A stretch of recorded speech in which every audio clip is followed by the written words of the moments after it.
Hey, how's it going? So this is the concept in a nutshell, basically. So let's take just a C major scale. C major scale has two positions, right? So a position means you'd have to cross your thumb underneath, right? So every major scale has a 3 and a 4 position. A position where you're playing 3 notes without a thumb cross, and then a position where you're playing 4 notes uninterrupted without a thumb cross.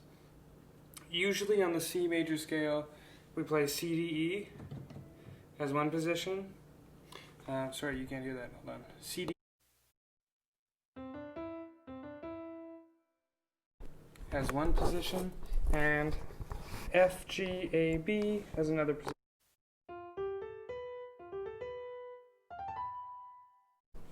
So what Harris is talking about is how quickly you can play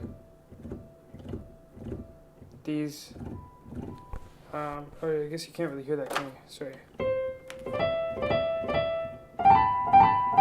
How quickly you can play those notes. So keys to this are relatively firm fingers. So firm fingers means none of your knuckles are collapsing like this, right?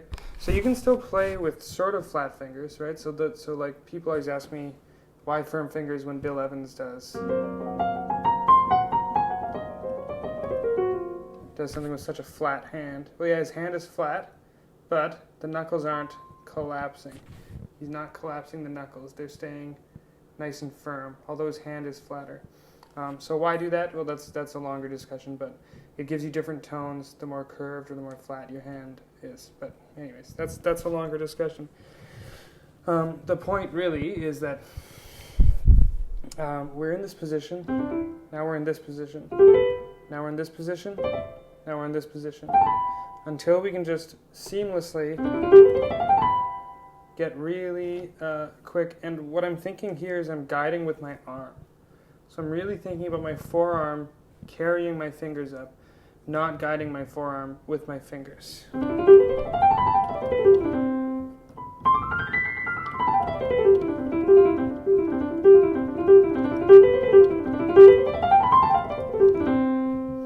Another thing I'm thinking of is I'm not going all the way down into the key. So I'm kind of taking my weight out of the keyboard a little.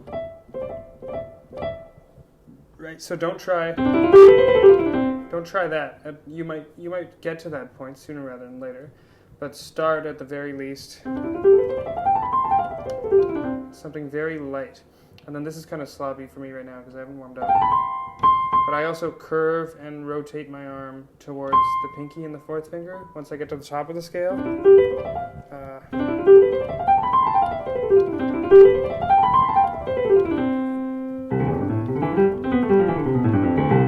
That's really bad. That's really bad. I haven't warmed up yet, but you kind of get the picture.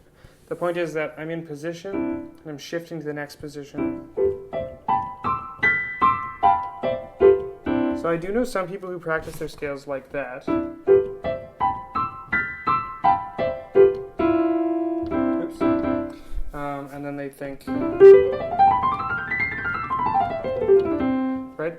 And now, the key here is that if the occasional thing, like really at this speed, it's so hard for the ear to tell if the thumb cross isn't connecting.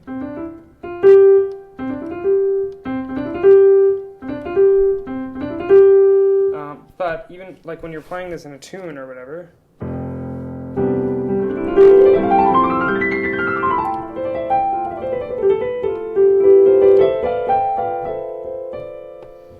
when you're playing in a tune, you'll be playing with a little bit of pedal, so even harder to tell in that case, and we especially don't need to worry about connecting these things with our fingers. Yeah, so Peter NYC is absolutely right in that the conceptualization of this is as if you're playing chords, and the fastest we can play through 3 notes is all at the same time. But we can take this concept even further and expand it to patterns that we can't even play solid. So like the Chopin etude comes to mind, that waterfall etude.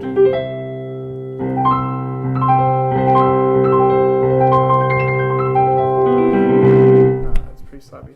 But that waterfall etude comes to mind because we can't really hold this, so we're still rolling it, but we're still moving to position, and our forearm is still going to carry us. So like something on.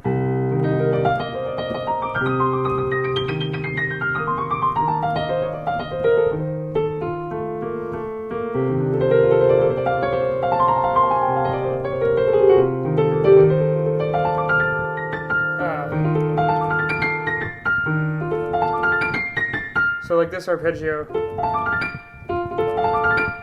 what I'm doing, I'm literally just doing, so it's a D minor arpeggio, first inversion, and the fingering I'm using is 1, 2, 5. So literally what I'm doing is I'm playing super light, almost as if I'm rolling the chord, and then I'm moving my arm really quickly and really lightly relaxed up to the next octave.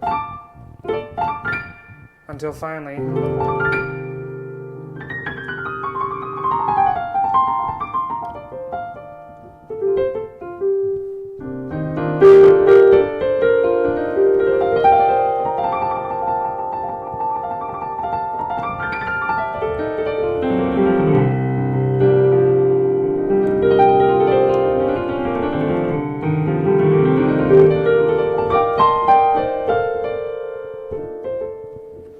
so the key is my fingers are firm, I'm playing really light. You don't need to go all the way into the key all the time. Right? So I don't want it to sound like this. Right? That's not really a texture I hear very often, you know? So practice towards what you're hearing, practice towards what you want to emulate. And usually with speed, that is lightness. Usually people want, they just want something really light. Because you're not, there's a point with speed where, like, as a pianist, I don't really need my audience member to hear the notes.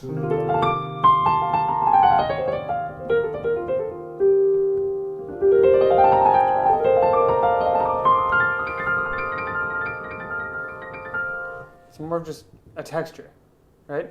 So what kind of texture do you want? What kind of sound do you want? Usually I find it's something fast and light for that kind of character.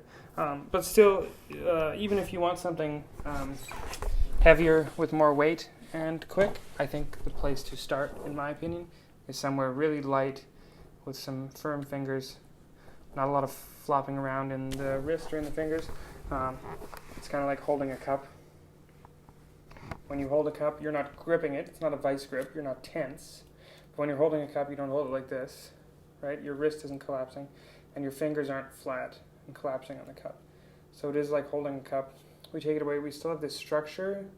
There's a firmness and a strength, but we're not tense. We're not tiger claw. We don't have to push into the keys. We just need, how much does a piano key weigh? Like 3 pounds? I don't know. So we just need the strength to push down 3 pounds of weight. So if you think of it that way, you can stay light. You don't need to push the key all the way.